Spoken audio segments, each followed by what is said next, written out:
Good long season.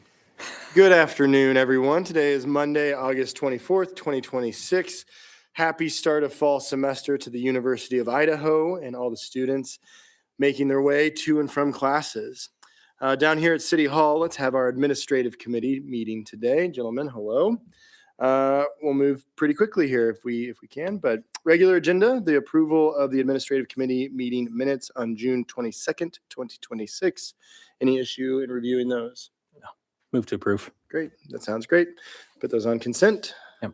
All right. Item number 2, the resolution for the destruction of city records with Lori Hopkins. Hello, Lori. Thanks for coming down. So this is our annual destruction for temporary and semi-permanent records. I'm sure you recall back in April, you guys passed a resolution, which was number 2026-06, that defined those. Temporary is 2 years, semi-permanent is 5, and it had the other records as well. Based on that resolution, the department submitted a list of records to me and that we put together that they want to destroy. And destruction means that they will not be in any form. So all media forms are destroyed, we're not just shredding paper. And then per Idaho Code, council must approve the destruction. The list was reviewed by the city attorney, and I can answer any questions you might have.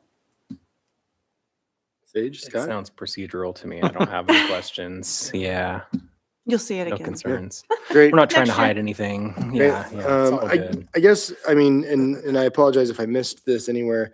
And you said, that, this includes all records. Is there anything in the cloud? Is there anything that gets removed from the cloud or anything like that? It includes all records on the resolution. Okay. So if that record is going to still exist in the cloud or in a program, it is not on this destruction Got it. resolution. Cool.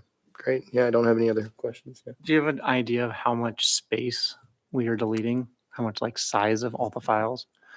Okay. I was just curious because that's the whole reason is we run out of space and we just can't save things because of money. Okay. I was curious. All right. Well, we will bring this back to council, but recommend approval for the resolution and for the destruction of city records. Would you like this on consent or Yeah. on regular? On consent? Okay. Is that all right with you two? Yeah, consent's fine. Yeah. Great. Item number 3, proposed lot line adjustment at 514 and 520 South Washington Street and 212 East 6th. Hi, Lucy. Good afternoon. Good Thank afternoon. you. Lot line adjustment between 3 lots, 514 South Washington, which houses the south end of Chang Sing Restaurant, and 520 South Washington and 212 East 6th Street, which are both owned by Kestrel Realty.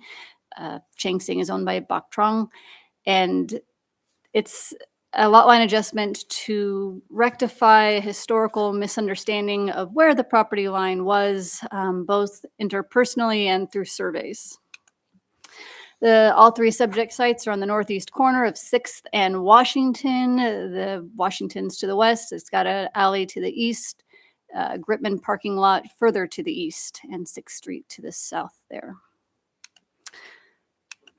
Looking closer, you see the south end of Chang Sing Restaurant right on the property line. It's actually, it's hard to measure without a really nice laser level, but it's encroaching an inch or two, just through the historical way the lot lines were understood and how the building developed over time. The small storage unit behind the apartment complex at 520 South Washington, which is the one on the southwest corner there, will not be encroached on with the property line adjustment. Both Chang Sing and the Kestrel Realty office and apartments gather vehicular access off of the alley to the east there. This is the proposed lot line adjustment. It's moving about 5.5 feet. It's not exact on both sides. It's a little angled, so it's going to run along the south edge of a concrete barrier that is currently and historically separating the properties. Here's a side view. The most recent legal property identifying survey is the line in blue, which found it to be in the middle of the stairwell, which Chang Sing has always used and which leads from the street up the stairs, sidewalk to back to their parking lot. With this lot line adjustment, it's going to move 5.5 feet further south to the yellow line, which looks like it's cutting that storage building in half, but it's not. It's just running along. I had to choose an angle. Sure, And that's the one I sure. chose to show that it's currently kind of touching the Chang Sing building there. Survey showing how the lot line is moving. It's just taking up that 5.5 feet, moving it further south. This was all part of the Moscow original plat where the lots ran east-west. Lots 5 and 6 kind of flipped and now they run vertically. So it's taking the top 5.5 feet off of each of those. All 3 lots are in the central business zoning district. You get into multifamily residential and residential office further east. Within the central business zoning district, there are no minimum lot sizes. There are no required setbacks. There is a minimum lot width of 40 feet. The Chang Sing lot is currently only 30 feet. So this is actually going to bring it further into compliance at about 35.5 feet wide. The lot line adjustment doesn't impact access or utilities beyond providing the full stairwell access to the Chang Sing parking lot and not letting half a car drive on the east side of the Chang Sing parking lot. Staff is recommending approval of the lot line adjustment request with no conditions. And I am here to answer any questions, as is the applicant's representative, Danelle Forsyth. Thank you. Scott, Sage? I've got some questions. Thank you for that info. I mean, first off, it seems fairly straightforward to me. I'm curious about a couple of things. I guess why now, and what's the origin story behind this change now versus years ago? And then my other question would be, in these situations, what sort of conditions could even be imposed if we were to alter the recommendation from staff? Just out of general curiosity. Yeah, just genuinely curious. Yeah.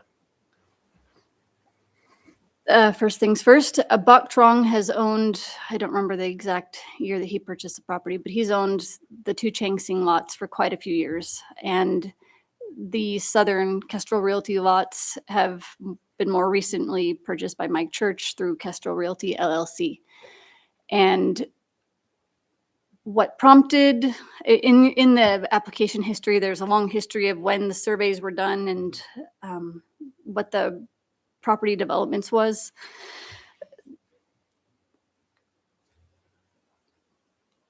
More immediately, I believe that Kestrel Realty, they did a survey. That survey was incorrect. The Chang Sing owner, Bok Trong, got very upset because now the line was not where he thought it was. And instead of, it took a pin went into the middle of the stairwell and cut off the edge of his building. And so he got very upset. And then he prompted a survey where the lot line was moved. And I said, you can't just do that. Right. And because he wanted the line back. And here we are going through that process. Okay, thanks. And it really does seem to be like a misunderstanding through, there's a line in the Moscow original plat that, it's all longhand cursive. And there's just one little line, and lots 5 and 6 are this long instead of that long. More or less, those aren't the exact numbers, but, and that got missed at an older survey. Plus, when one of the lots sold 10 feet of another lot, there was confusion. So, but Kestrel Realty got a survey, upset the northern owner, new survey, here we are. Gotcha. Okay. Thank you. As far as conditions that could be put on, as far as what might be applicable is, I don't know, a fence, like, is there up to your discretion, really. Yeah. Okay, thanks. People have some good ideas. No, I've looked into this because I've talked to him about it in the past when I was going through, and especially in the old Moscow stuff, there's always some fluctuations of measurements and what they put in the records. Usually what happens like this, there's a lean-to or something that's a cover that's put on, and then somebody's like, hey, we should close that in. Because like that's just an addition lean-to that's put on the side of the building, and then all of a sudden things get creep or, surveys are misinterpreted. But this happens all the time, especially in older cities. I mean, if you look at downtown, it's really hard to determine where ownership is, and that's why that building is stalled right over here, because the property line's right down the two edges of a brick building. So older parts of buildings, older or parts of the city, you find a lot of this because they put all sorts of things in the ground to measure property lines of piles of ash or bottles or other things to mark corners. And 200 years later, it's a little bit harder to find some of those things. So as far as conditions, I don't see why we'd put ones on if we didn't need to, but other ones where there are issues that you can't correct, I've seen it where they say, well, if there's substantial improvement to the building, you need to bring it up to code or adjust it.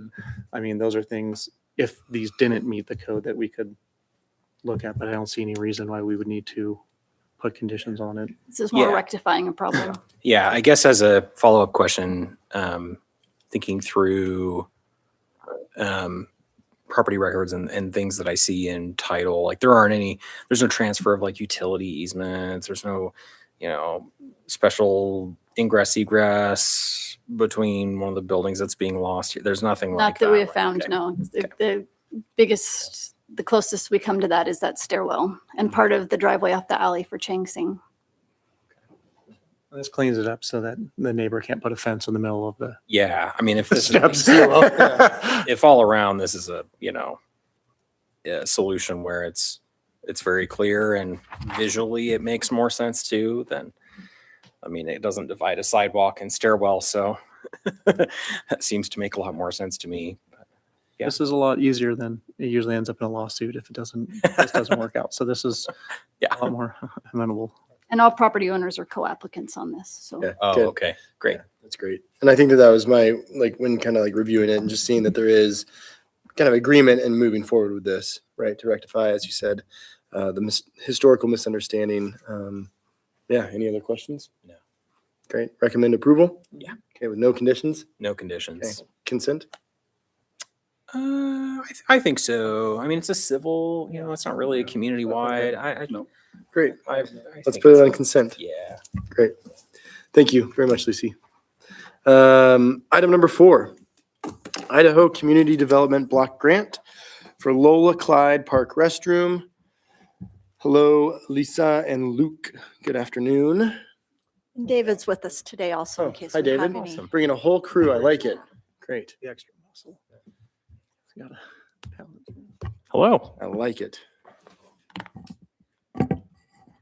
So here today, we're going to talk a little bit more about Lola Clyde Park.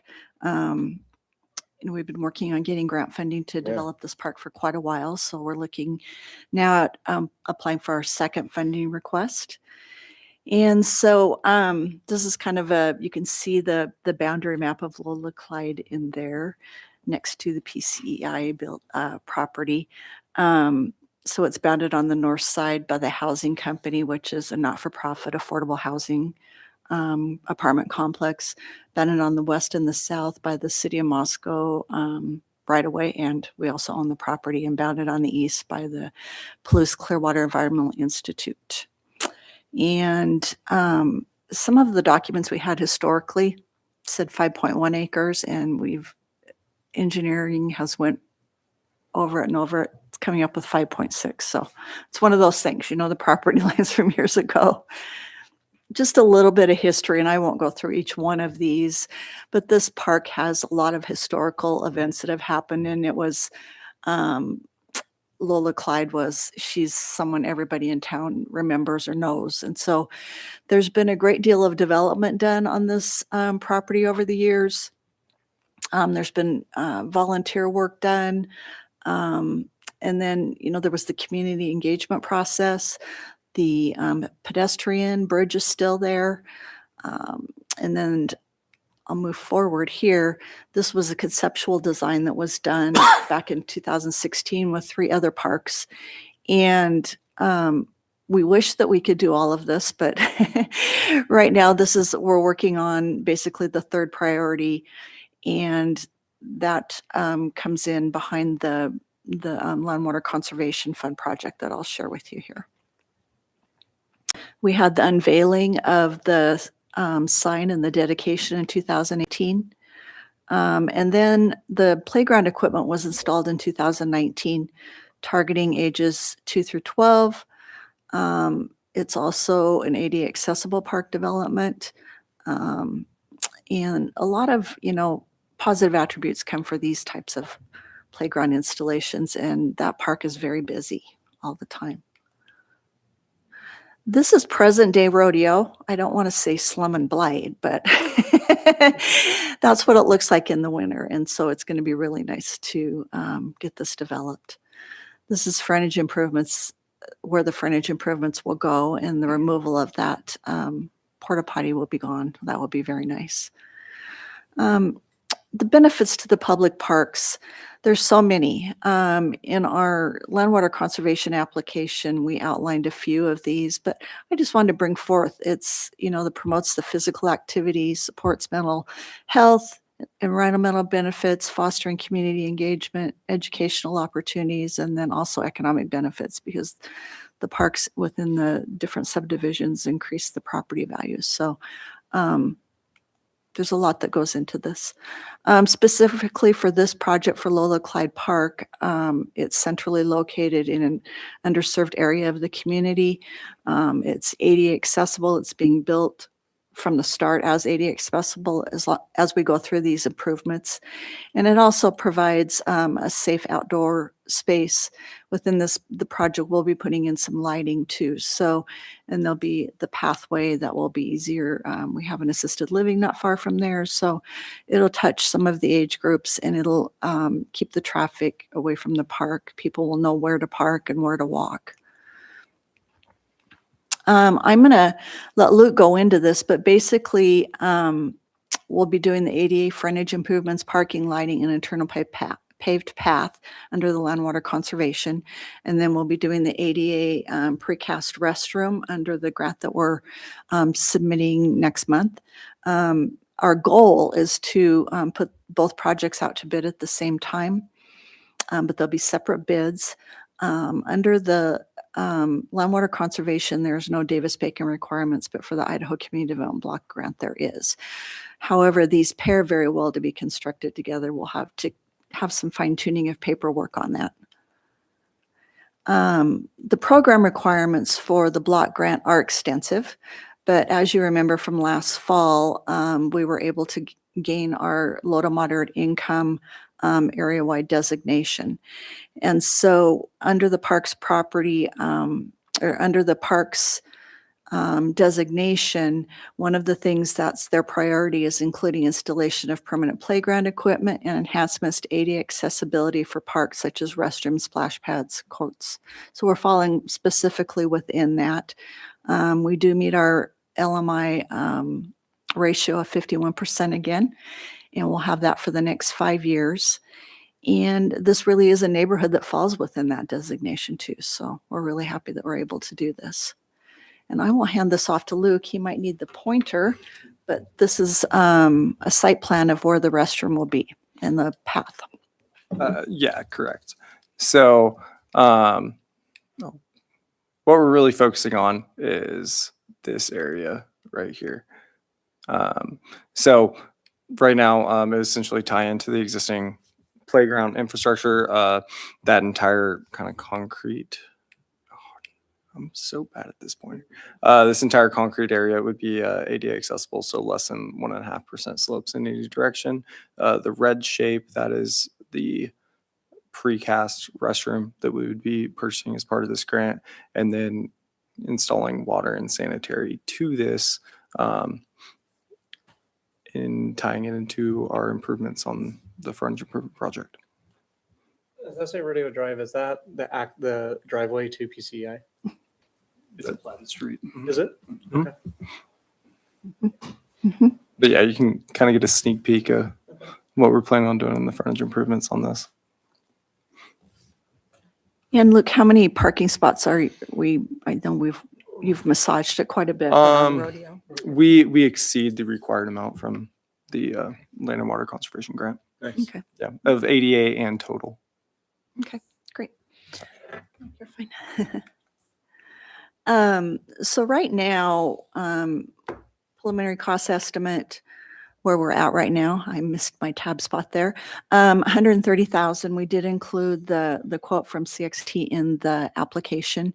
This restroom is going to be 2 single user units, and it will also have changing station in one of the units, and then also a water fountain.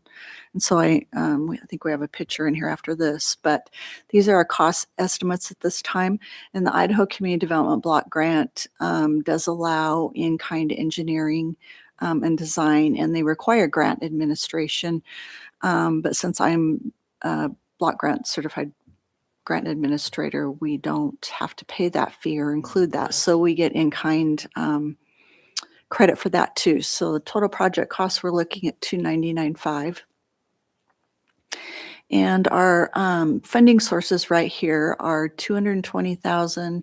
And I've edited this since your CCSR. We've been talking with Department of Commerce. We spoke to them again this morning. They had 2 years ago, they did not use their public facilities money and rolled it into parks money. And it was during the Doge, and there was a lot of requirements put on BABA and parks and different things. So they went in, and they've had a lot of applications. Well, they didn't have as many applications that year when they rolled that money over as they thought. And so they've rolled it over again. And I spoke with them this morning about how much money was in the pool, and they did share with me that having $54,500 in-kind match is a strong application, but having some cash match in there really puts it at the top. And so there's 9 or 10 other applications. So I didn't have that definitive answer really as clear from them on Friday until some questions were asked this morning. So we're comfortable now with where we're at here. So in the staff report, I think it was proposing 50,000 cash match. We would be reducing that to 25 because we don't think it's necessary to be successful. Did I skip a slide of the picture of the?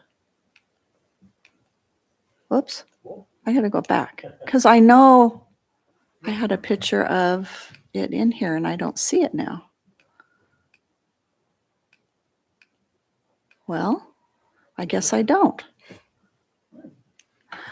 So we're at, I'm sorry, I thought I had it in there. I don't know how it got deleted, but I'll make sure that gets up to CXT. I'm sure you're Restroom familiar looks with, like. we've installed them at Indian Hills and other park facilities. I'm sure you're familiar with their appearance. Okay. So within the staff report, we included a copy of a sample application for this type of project, the quote, and then also the documents that the mayor would be required to sign, the certifications, the citizen participation plan, and then the notice of public hearing. So the presentation to city council on May 8th, well, or not May 8th, excuse me, September 8th, will be a public hearing.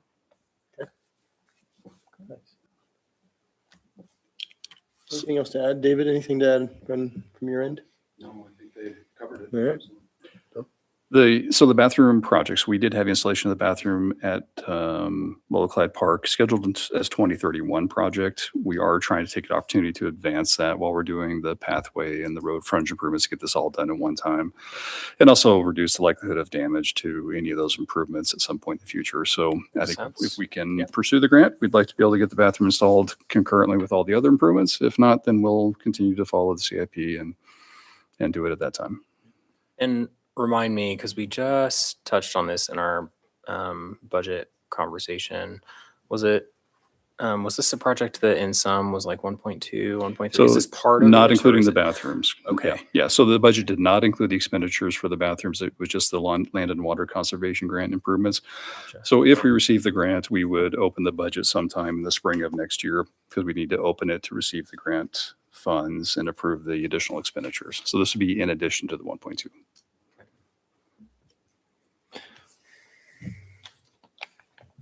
I really don't have much to add on this one. I was gonna say, it was my U of I class was the ones that built the bridge. So Oh, let's cool. say it's That's fun. 20 years old. Still going strong? Yeah, yeah. Shove handles. I have another question just about the restrooms. So and this is something really minor, but to me, really important, and I think other people would probably feel the same. How are they going to be labeled on the door? On They the won't be gender outside? specific. Okay. They're gender neutral. Okay. Because it's great when people approach a restroom if they sort of know what's in it. So the changing station. That, and also, just, you know, if it's a private stall that has a toilet and a sink, it says restroom, toilet, sink, changing station, right? Just it's a time saver. It's more convenient for folks who need to use a restroom in a hurry. And it's more broadly accepting, For right? parents knowing which one to wait for. Very critical, very How do- helpful. How do we Yeah. do that, David? Well, that's a great question. I don't know if I have the answer 100%, but I Okay. know a family restroom would have a changing station in it. I don't remember if in the quote if both the stalls had a changing table. or- That would be an easy way of addressing that, just putting one on each side. Yeah, I was gonna Okay. say, thank you. Just, The quote did include a changing table in each restroom. Oh, good. Oh, Okay. great. Okay. That's great. I'll make sure to Okay. change that, update that. Yeah. Okay. Yeah. I asked these questions in part because I encountered As a new parent? Yeah, I encountered a bathroom recently on city property, and I was like, "Oh my god, there's no changing table," and it was even a family restroom. So, you know, yeah, one of those situations where you think it's implied that it includes something like that, Take but it for granted. it doesn't until- all that doesn't always mean that. So, you know, it's helpful and it's a time saver when the labeling is clear. Yeah. I appreciate that. It's a good question. So just a thought, a question, you know, not trying to throw a horseshoe in a otherwise pretty standard practice. But it's something that I'm sure we can find some way to label it. I think that's Yeah, You know. family, I think would be the answer. Yeah. Is that, when it says family, is that always mean changing station? In my mind, it does. Okay. I haven't had little ones for a I've had long mixed time. I have experience with grandkids, so that, I but need to know yeah. that now. Okay. Yeah. Well, which is part of why I bring up the idea of just literally labeling what is in the restroom. You know, if you go up to a restroom door and it says 2 urinals, great. I know there's 2 urinals in there. You know, it Yeah. really is. It's a matter of clarity to those approaching a public space. Oh, it's good. It's a thoughtful question. Yeah, and I don't think I have any other questions to ask other than just saying congrats again on the LMI survey from last year, and just the way that that's able to help us move forward on projects and applications like this. So congrats again to you and your team for getting that taken care of last year. Anything great. else? Nope. All right. It's a great Move- project. Move for approval and on consent. Or does No, this? we have to have a It's a public public hearing. hearing. Ah, that's So it'll be a right. regular item, Great. but just recommendation for approval Yep. and to conduct the public hearing is all we Great. need. Let's recommend for approval and have a public hearing for this agenda item. Thank Great. you. Wonderful. Thank you. Sage or Scott, anything else? Bill, anything else? Nope. All right. Move to adjourn I at 4:28:36. Awesome. Thanks. Great. say